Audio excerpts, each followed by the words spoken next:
Olá pessoal, sejam muito bem-vindos a mais um vídeo do nosso canal, né? Nessa sexta-feira da paixão, né? E todos os dias é motivo que nós agradecemos a Deus por tudo aquilo que Ele tem feito, né? Por Ele ser tão bondoso e misericordioso em nossas vidas. Uma excelente sexta-feira da paixão para todos vocês, certo? E hoje nós vamos falar sobre o VGIR11, né? Um fundo imobiliário da Valora de papel, né? Nós vamos trazer uma pequena visão panorâmica dele, né? Muita gente falando muito mal aí dos fundos de papéis, né? Que já não tem mais oportunidade no mercado, que está tudo caro, que não vale mais a pena, que está tudo caindo.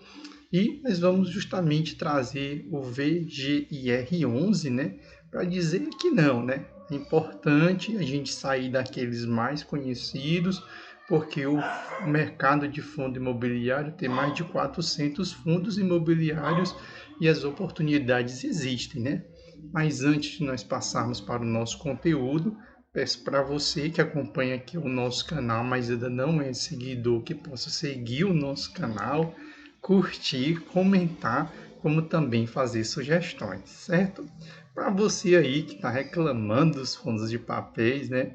Nós temos o VGIR11, né? Onde ele chegou a cotação ontem de R$ 9,90, ou seja, com menos de R$ 10 você consegue comprá-lo, né? É evidente que ele está muito perto da sua cotação máxima, né? Por causa do seu dividendo de 14,34% isento de imposto de renda. Você considerar que a Selic hoje está 10,25%, você ter na sua carteira um fundo imobiliário que paga 14,34% isento de imposto, é um grande diferencial. E uma valorização de 6,45%. Beleza? É um bom fundo imobiliário, né? Mesmo a Selic caindo, né? Ele aumentou um pouco o seu rendimento de 2023, dezembro de 2023 para janeiro de 2024, e isso foi muito bom. Por quê? Porque o Valora, né, o VG11, ele é um fundo indexado majoritariamente ao CDI. Então todo mundo estava apostando o quê? Numa queda intensa, numa queda muito brusca deste fundo. E pelo contrário, ele aumentou as suas receitas aí no mês de janeiro, né? E se nós viermos olhar, né, ele tem uma carteira, por exemplo, um dos indexadores dele, que nós podemos observar, né, aqui é um CDI mais 3, né? Ou seja, essa taxa Selic ela tem que cair bem mais, né, para ele vir pagar bem menos dividendo, né? Porque uma vez que a Selic está 11,25 mais 3 fica 14,25. Então ele continua pagando muito mais do que os títulos públicos, né? Porque os títulos públicos, tem gente que está com um título indexado a Selic, tem gente com títulos indexados à inflação, além de eles estarem pagando bem menos, você tem que pagar ali o imposto de renda que já vem debitado. Aqui não, no caso dos fundos imobiliários, né, esse dividendo aí, ele vem isento de imposto, né? Então é um CDI muito bom, um CDI bem ajustado, um CDI até bem elevado, né? Porque um CDI mais 3, né? Um CDI mais 4, um CDI mais 7,75. Aí talvez alguém olhe aqui para o final e diga, mas poxa, esses títulos eles têm a duração, né, de 1 ano e 6 meses, 2 anos e 7 meses. Pessoal, porque quando você tem títulos indexados ao CDI, geralmente são dívidas mais curtas. Por quê? Porque o CDI ele tem ciclos, né? Por exemplo, como agora o CDI está caindo, ele vai bater provavelmente 8 no final do ano, né? Então você precisa de títulos indexados ao CDI de curto prazo. Se você colocar um título de CDI de longo prazo, você perde para o mercado. Por quê? Porque ele é cíclico, uma hora ele vai cair. Então, no longo prazo, ele acaba sendo impactado, né? Mas, como você tem um CRI de CDI de curto prazo aqui, quando ele cair, você tem a oportunidade de ir ao mercado e comprar CDI com taxas maiores, né?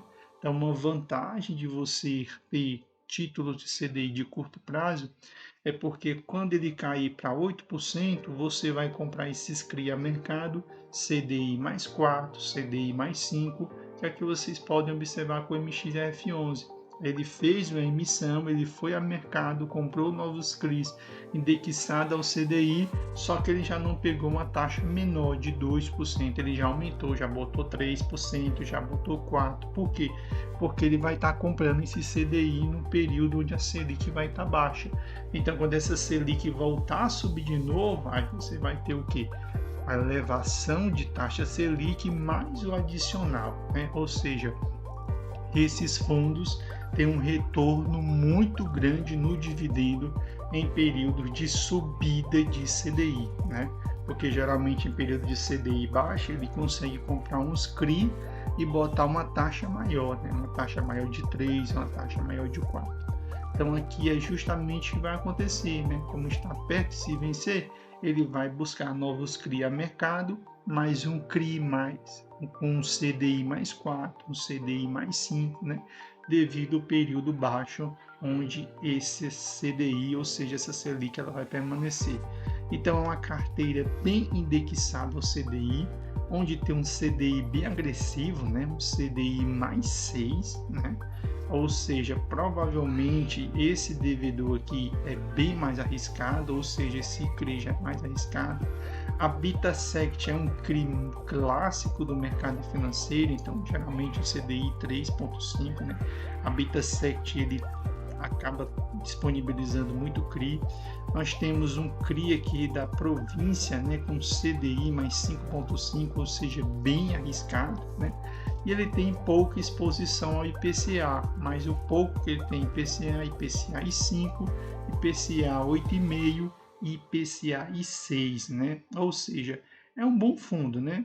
É um bom fundo, ele não vai pagar mais tanto, tipo 14, como a gente está vendo agora no período de queda da Selic, mas vai continuar pagando tranquilamente ali acima de 11% e 12%. Então ele vem dando aí a última oportunidade para você comprar, certo? Então, e de CRI é majoritariamente a carteira, né? Caixa tem quase nada, né? Se nós formos observar do ponto de vista de IPCA 1.3, ou seja, não é um fundo que ele vai se beneficiar muito com a disparada da inflação, mas ele vai continuar entregando ali na casa de 11% e 12%, né? Então ele se beneficia mais de Selic alta, né?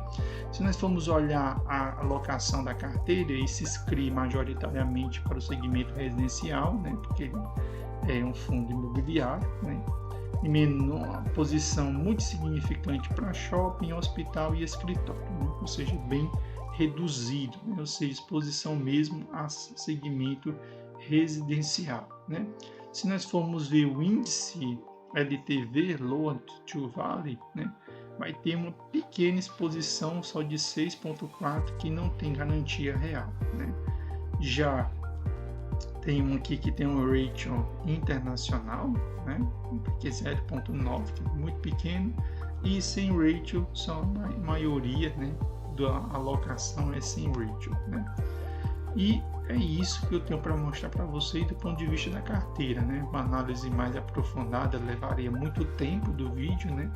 E não valeria muito a pena aprofundar, porque ficaria um vídeo muito grande.